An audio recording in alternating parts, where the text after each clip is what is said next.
Hello everyone and welcome back to another video. तो जैसा आप लोगों को पता है कि मैं अभी रहता हूँ कोर्टनी ब्रिटिश कोलंबिया में। तो मुझे ये वीडियो बनाना अचानक से बहुत इंपॉर्टेंट था क्योंकि मेरे भी बहुत सारे दोस्त हैं और बहुत सारे लोग जो मुझे भी फॉलो करते हैं, जो मुझे रीच आउट करते हैं कनाडा के बारे में। कई बार क्वेश्चंस आते हैं मुझे, तो काफ़ी लोग यहाँ पे स्टूडेंट वीज़ा पे आते हैं। तो मुझे लगता है ये बहुत ज़्यादा इंपॉर्टेंट वीडियो है शेयर करने के लिए।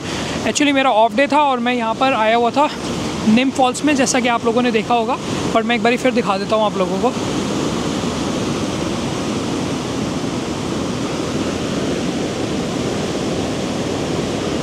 अगर आप लोगों ने मेरी कोई भी वीडियो फॉलो करी है तो, और अगर नहीं भी करी है तो आप लोग जाके फॉलो कर सकते हो। तो आपको पता होगा कि मैं सारी वीडियोस लगभग आउटडोर ही बनाता हूँ। तो मुझे स्टूडियो में बैठ के सेम वीडियोस बनाना पसंद नहीं है, तो मुझे एक्सप्लोर करना ज़्यादा पसंद है। तो आज मैं यहाँ पे ट्रेल पे वॉक करने के लिए आया था एक्चुअली इवनिंग में, और अभी इवनिंग में सिर्फ 5 बज रहे हैं। आपको देखने से लग रहा होगा कि 7-8 बज रहे, बट एक्चुअली सिर्फ शाम के 5 बजे, और विंटर स्टार्ट हो गया ऑलमोस्ट कनाडा में। तो इसी वजह से चलो टॉपिक पे आते हैं। तो आज का जो टॉपिक है वो ये है कि जो मार्क मिलर जी ने, जो हमारे ऑनरेबल इमिग्रेशन मिनिस्टर हैं, उन लोगों ने अभी एक STS जो स्कीम होती थी, स्टूडेंट डायरेक्ट स्कीम, जिसके through most of the students अभी कनाडा में आते थे वीज़ा लगा के, वो सडनली स्टॉप कर दिए। और वो 2 दिन पहले ही न्यूज़ आई है, और 2-3 दिन पहले, और कोई पहले प्रायर बोला नहीं था, कुछ ऐसा कुछ इंडिकेशन नहीं थे, और वो अचानक से बंद हो गई। और मुझे नहीं लगा था वो कहीं से भी बंद होने वाली है, बट वो बंद हो गई है। तो आई थिंक आगे जो फ्यूचर प्रॉस्पेक्ट स्टूडेंट्स हैं जो यहाँ पे आने वाले हैं, आई थिंक उनके लिए बहुत बड़ी और बहुत इंपॉर्टेंट न्यूज़ है। क्यों है वो हम इस वीडियो में आगे बात करेंगे, बट मैं आप लोगों को बता देता हूँ कि मैं टेम्परेरी रेजिडेंट खुद हूँ। मैं यहाँ पे वर्क परमिट पे हूँ, LMIA बेस्ड। तो मुझे जो मेरा प्रोसेसिंग टाइम है आफ्टर बायोमेट्रिक वो लगा था 4 मंथ्स इन दिल्ली।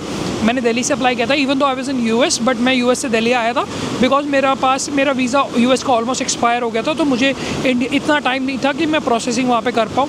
तो मैंने यहाँ पर आके प्रोसेसिंग करी थी। तो मैं आप लोगों को ये बताना चाहता हूँ जो स्टूडेंट डायरेक्ट स्कीम है वो एक्चुअली होती क्या थी। तो होता क्या था 2018 से पहले अगर आप लोगों को भी पता होगा, आपके कोई ना कोई शायद फ्रेंड्स या कोलीग या फिर आपका कोई ना कोई रिलेटिव पहले यहाँ पे कनाडा में जो 2018 से पहले आते थे, तो हम लोग काफ़ी एक लेमन टर्म में बोलूँ तो हमें सुनने को मिलता था कि काफ़ी ज़्यादा एक डॉक्यूमेंटेशन लगता है कनाडा के प्रोसेस में। आपको इंडिया से बहुत ज़्यादा टाई दिखाना पड़ता था, और काफ़ी ज़्यादा आपको शायद मेरे को आई am not completely sure, but I think सो आपको प्रॉपर्टी के कागज़ वगैरह, नोटरी वगैरह ये सब करवा के दिखाना पड़ता था, और काफ़ी ज़्यादा डॉक्यूमेंटेशन लगते थे। और कई बार 3 से 4 महीने, कई बार 6 महीना भी लग जाता था प्रोसेस में। प्रोसेसिंग टाइम से ज़्यादा प्रॉब्लम क्या थी, वीज़ा के रिजेक्शन के चांसेस बहुत ज़्यादा थे। I think almost 65% success rate था उस टाइम पे, और बाकी लगभग लोगों का सबका रिजेक्शन आता था। बट उस टाइम पे गवर्नमेंट को यहाँ पे टेम्परेरी रेजिडेंट चाहिए थे, तो उन्होंने जो उनकी पॉपुलेशन बढ़ाने के लिए STS स्कीम निकाली, स्टूडेंट डायरेक्ट स्कीम। उसमें क्या होता था, आपका प्रोसेस जल्दी लाइक 1 महीना 10 दिन, कईयों का तो 2-3 दिन में भी मैंने सुना आया है, तो आ जाता था। उसमें आपको करना क्या होता था, आपको GIC बननी थी, जो कि पहले वाले स्कीम में नहीं होती थी। आपको टाई अप दिखाना पड़ता था, फंड्स दिखाने पड़ते थे बैंक अकाउंट में, आपको GIC दिखानी पड़ती थी। और उस GIC को उस समय $10,000 थी, राइट नाउ अभी बढ़ा के वो $20,000 कर दी थी। तो वो $20,000 आपको एक स्कोशिया बैंक या कोई भी यहाँ के नॉर्मल कैनेडियन बैंक में आपको एज अ सिक्योरिटी डिपॉजिट करना होता था। फिर आपको ऑफर लेटर, SOPs और आपका GIC का डॉक्यूमेंट एंड थोड़े बहुत और डॉक्यूमेंट्स, एकेडमिक डॉक्यूमेंट्स दे के वीज़ा अप्लाई करना था। और सक्सेस रेट था almost like success rate almost इसका 80-85% था इस वीज़ा का। इवन मेरे कज़न्स और मेरे खुद के फ्रेंड्स हैं, जो एक डॉग आ गया है मुझसे मिलने ओके तो 80-85% सक्सेस रेट था इसका। तो इसलिए लोग इस वीज़ा को चूज़ करते थे बिकॉज बहुत क्विक प्रोसेस था, बहुत सिंपल प्रोसेस। जैसे आपका ऑफर लेटर आ जाए, GIC पे करो, SOWPs बनाओ, अपने एकेडमिक डॉक्यूमेंट्स इकट्ठे करो, गवर्नमेंट की फ़ीस भरो, बायोमेट्रिक की फ़ीस भरो, वीज़ा की फ़ीस भरो, and that's it, and you are good to go, and you are coming to Canada in within 2 months. तो बहुत लोग ऐसे फास्ट ट्रैक प्रोसेस करके, क्योंकि उनको टेम्परेरी रेजिडेंट की ये ज़रूरत थी, तो उन लोगों ने काफ़ी जल्दी वीज़ाज़ करे और सबको बुला लिया यहाँ पे। बट अभी अगर आप देख रहे हो कि पिछले कितने महीनों से वो लोग बोल रहे हैं कि उनको टेम्परेरी रेजिडेंट्स बहुत ज़्यादा हो चुके हैं, जो कि मैं पर्सनली खुद भी फील कर रहा हूँ, और मैं खुद भी एक टेम्परेरी रेजिडेंट हूँ। और तो अभी उनको कम करना है, इसलिए अभी उनको 5% पे लानी पॉपुलेशन, और अभी करंट पॉपुलेशन आई थिंक 6.6% पे टेम्परेरी रेजिडेंट्स की। तो don't quote me on this, I might be wrong. इसलिए अभी वो लोग बहुत ज़्यादा इमीडिएट स्टेप्स ले रहे हैं। तो मैं वीडियो जो बात कर रहा था वो थी SDS के बारे में। जो SDS स्कीम थी वो बेसिकली 14 कंट्रीज़ के लिए थी, जिसमें इंडिया तो था ही, पाकिस्तान, आई थिंक बांग्लादेश, और ये जो सारी कंट्रीज़ थी नेबरिंग कंट्रीज़ हमारी, इन सब कंट्रीज़ के लिए ही था, ताकि फास्ट ट्रैक कर सके उनका वीज़ा प्रोसेस। बट अभी उनको जो नवंबर 8 को 2 बजे उन्होंने ये SDS कैटेगरी अचानक से बंद कर दिया। जो इसके पीछे उन लोगों की रीजनिंग है, IRCC की, वो रीजनिंग ये है कि वीज़ा इसलिए बंद किया है उन लोगों ने बिकॉज वो लोग चाहते हैं कि सबको फेयर वीज़ा का चांस मिले लगवाने का, और कंट्रीज़ को भी। तो हम लोगों का जो वीज़ा प्रोसेस है वो काफ़ी फास्ट ट्रैक हो रहा था। तो अभी IRCC इतने साल बाद रियलाइज़ कर रही है कि वो ठीक नहीं है, तो सबका सेम टाइप का होना चाहिए, सबको सेम टाइप का ट्रीट करना, उन लोगों को फेयर ट्रीटमेंट होना चाहिए। इसलिए उन लोगों ने अभी SDS कैटेगरी बंद कर दी है। और उसका मेरे हिसाब से मेन टाई-अप है डायरेक्ट टेम्परेरी रेजिडेंट पॉपुलेशन कम करने की वजह से, वो डायरेक्ट टाई-अप लगता है। और सेकंड जो मेजर अनाउंसमेंट उनकी अभी रिसेंटली हुई है वो हुई है टेम्प्रेरी वीज़ाज़ पे, जो कि है विजिटर वीज़ाज़।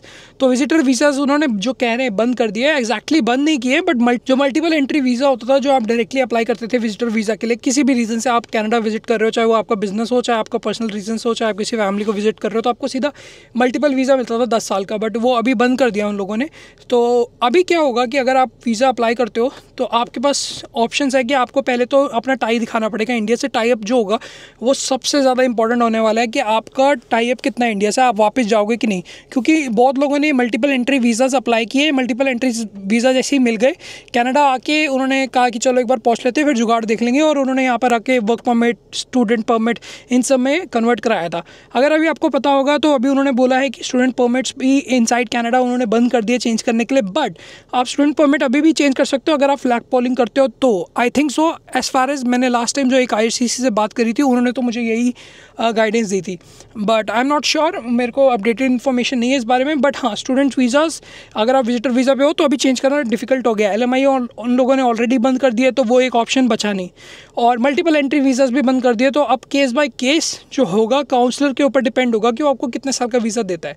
और सबसे ज़्यादा इंपॉर्टेंट होगा कि आपका रिक्वायरमेंट, फंड्स रिक्वायरमेंट जो विजिटर वीज़ा के लिए लगती है वो आपको दिखाने ज़्यादा ज़रूरत होगी, और आपका मेन टाई अप, और आप किस लिए आ रहे हो। अगर आप मान लो यहाँ पे किसी का कोई फंक्शन अटेंड करने आ रहे हो, या कोई इवेंट, या कोई कॉन्फ्रेंस, या some kind of like show, कोई बाइक का शो या कोई ऑटो कार शो आप अटेंड करने आ रहे हो कनाडा में, और अगर वो 1 हफ्ते का है तो काउंसिल चाहेगा तो आपको 1 हफ्ते का, या फिर शायद हो सकता है 1 महीने का ही वीज़ा दे, और वो मल्टीपल एंट्री ना भी हो।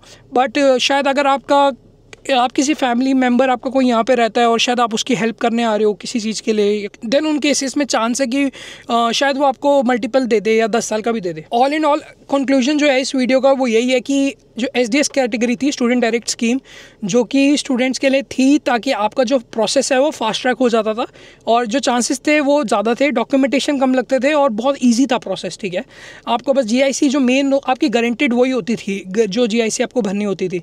बट आज की डेट में आपको ऐसा नहीं है। आज की डेट में आपको वो 2018 से पहले जो प्रोसेस होता था स्टूडेंट का, वही सेम प्रोसेस फॉलो करना पड़ेगा। प्रॉपर आपको अप्लाई करना पड़ेगा। शायद आपको अब GIC ना भी देनी पड़े, और देनी भी पड़े तो I am not sure, but आपको बैंक स्टेटमेंट्स दिखानी पड़ेगी, proof of funds, and then आपको टाई अप आपके इंडिया से, और ये सब आपको मतलब बहुत ज़्यादा भी लंबा प्रोसेस होने वाला, और चांसेस तो वैसे भी नहीं है अभी तो। और ऑन डिमांड ऑक्यूपेशन होना चाहिए आपका कोर्स का, तभी आपको वीज़ा मिलना है। अदरवाइज़ अगर आप पहले से इंटरनेशनल बिजनेस मैनेजमेंट और ये सब लेके लोग आ जाते थे, अभी वो सब कोर्स तो अगर आप ले लेते हो तो आपके चांसेस है ही नहीं वीज़ा के कि आपका अप्रूव होगा। तो ये अभी फ़िलहाल की कुछ अपडेट थी जो अभी आई है। अगर मैं वैसे कभी अपडेट के बारे में वीडियो बनाता नहीं हूँ, बट आई थिंक ये बहुत इंपॉर्टेंट है क्योंकि लोग रीच आउट करते हैं। तो अगर आप लोगों को कुछ भी क्वेश्चन है तो मुझसे कनेक्ट करो इंस्टाग्राम पे, क्योंकि वहाँ पे मैं बहुत सारे अपडेट्स और नई वीडियोस डालता रहता हूँ, और यूट्यूब पे भी डालता रहता हूँ, तो आप लोग फॉलो करो। See you guys in another video.